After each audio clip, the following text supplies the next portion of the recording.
once they made that decision, it was like a light bulb went off. They felt at calm, at ease. They had a plan. It was a good scenario for the family. Yeah, I know that bankruptcy can seem really scary. The number of people that have called me up a week or two afterwards and said, people have stopped calling me and threatening me and chasing me for money, and I can sleep at night knowing that there are people who are resolving and dealing with these issues, and I'm on a pathway to recovery from this. You know, it's reached rock bottom and now we're started back.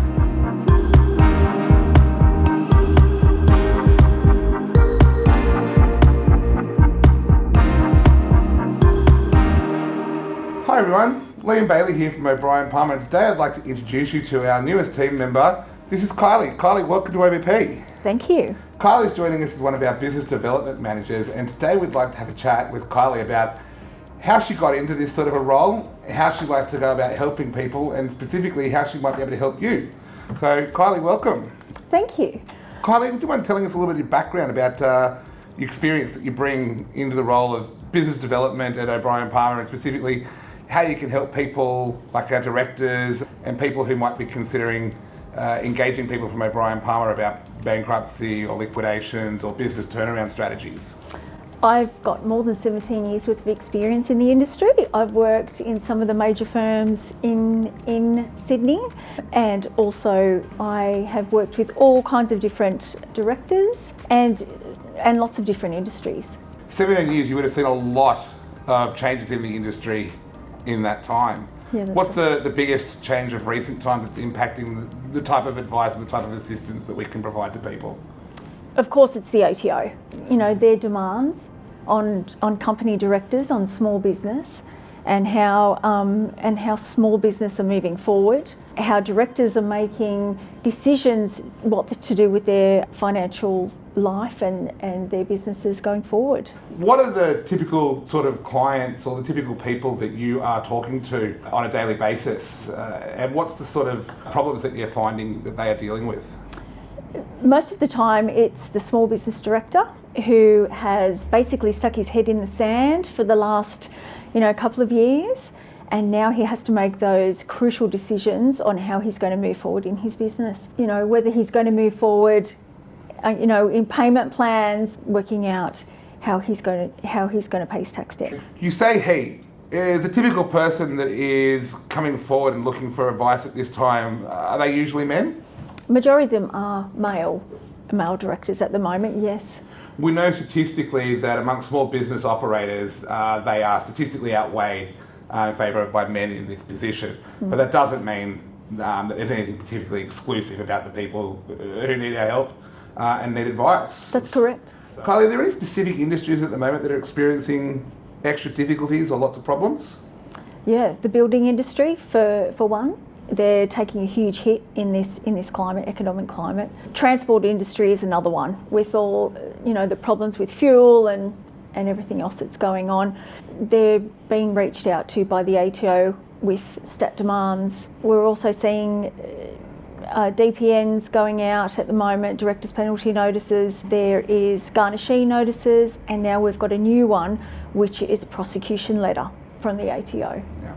Absolutely. Whether it's in building and construction, transport, hospitality is another industry that's pretty badly affected at the moment, but so is retail.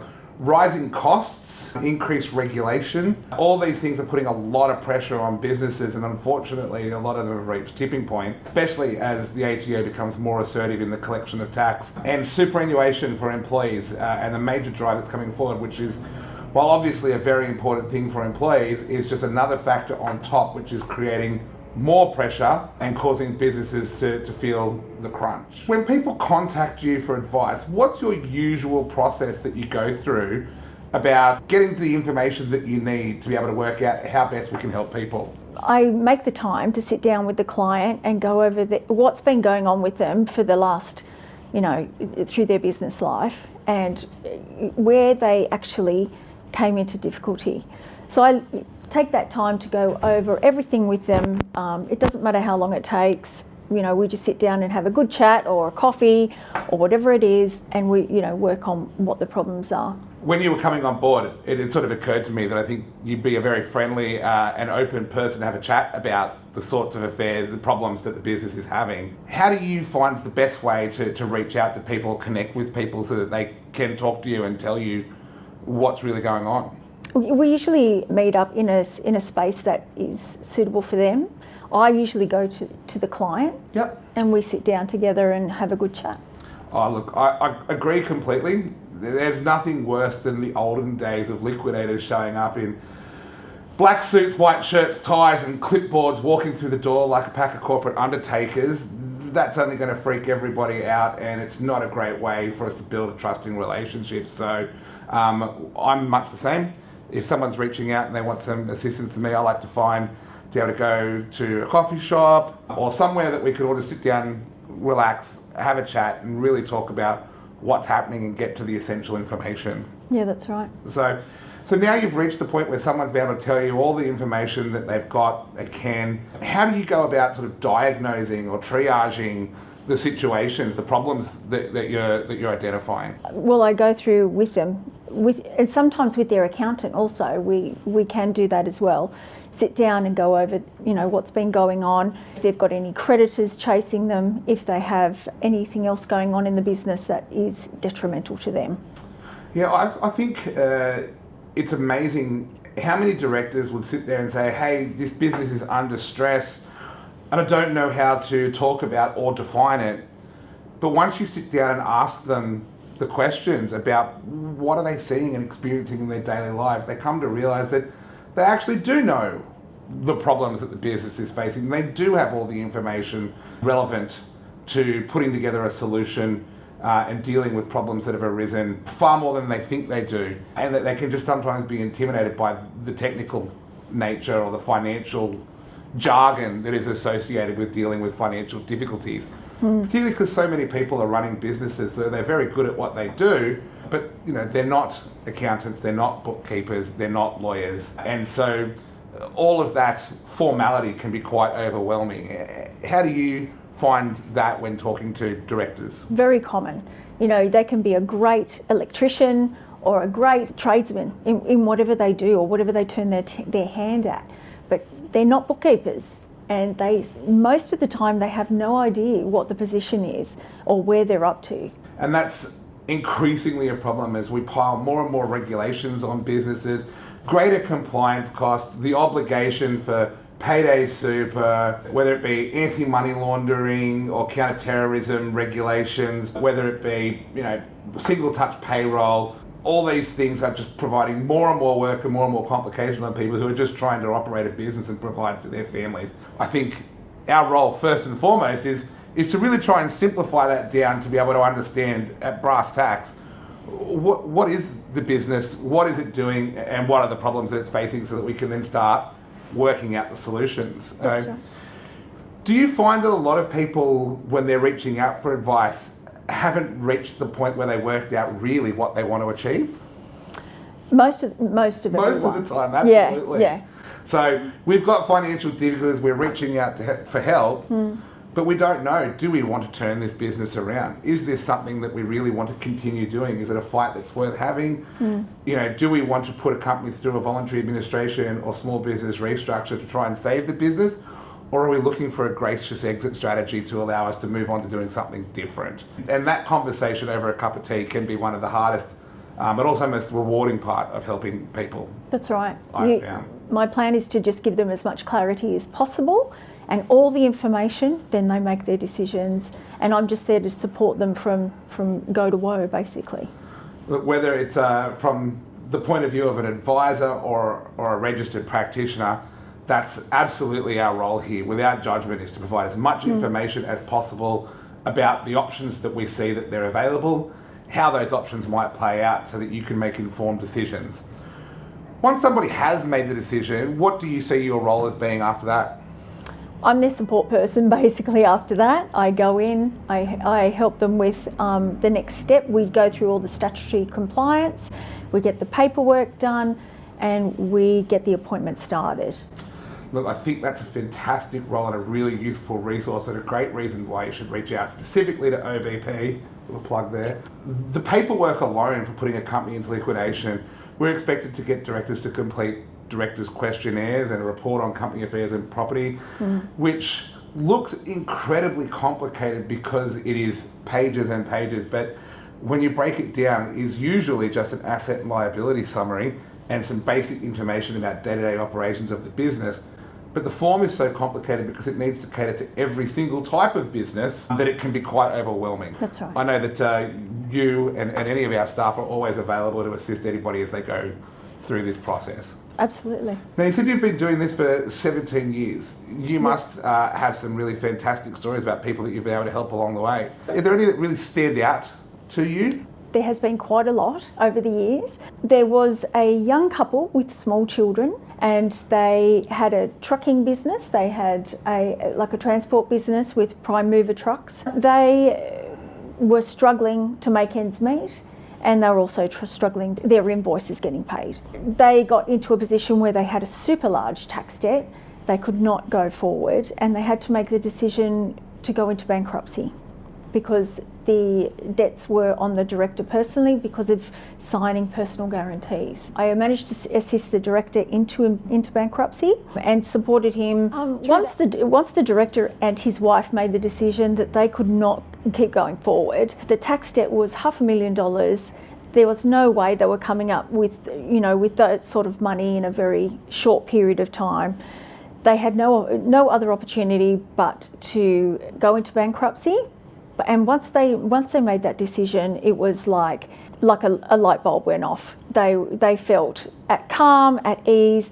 They had a plan. They knew they had to go forward. They both managed to get very good jobs and move forward with their life. It was a good scenario for the family.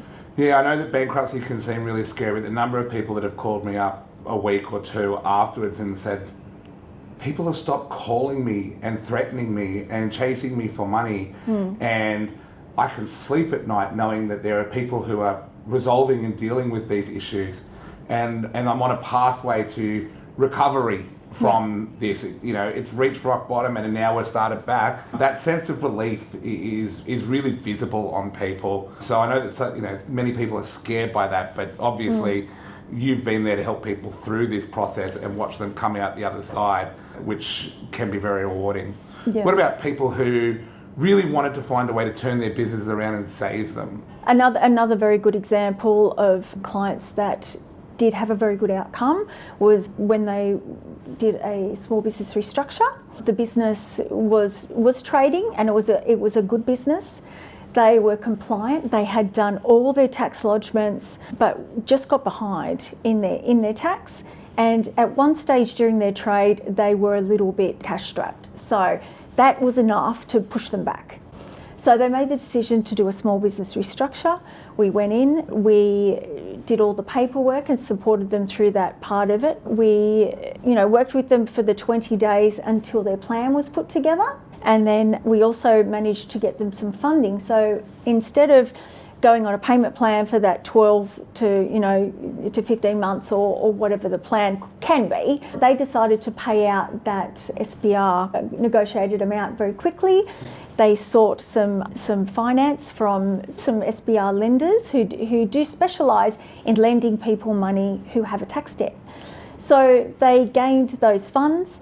The SBR, after the 15 days of the SBR decision being made, they had those funds to pay it in one lump sum and the SBR was finalised. Look, I know that as a structure for an SBR is a really great one to consider if it's an option available. Creditors are far more inclined to support and accept and vote for a small business restructure where funds are received as a lump sum. And unlike a tax debt where your interest is not claimable as an offset, your interest that you have from a commercial lender is an offsettable expense. So there's a lot of benefits to considering that as a way of funding your workout arrangements. Look, O'Brien Palmer's got close to 90% success rate on SBRs, and I can personally tell you that every time we get one approved and see a business return back to the market, trading profitably, having put in place new procedures, really turn their business prospects around, putting in place procedures to maintain data hygiene for their management accounts. It's a great thrill for me every time. So there's a lot to be said for that, and I can imagine it's as satisfying for you as it has been for me and the rest of the team. So It's been fantastic talking to you today. I know that I'm confident that anyone watching this that might be experiencing financial difficulties would have no problems reaching out to you for a chat. That's all it is. It's a chat, it's a free chat, there's no obligation. Get some options and think about what might be right for you. Absolutely. Kylie, thank you so much for your time, and really looking forward to working with you. Same here. Thanks, Liam.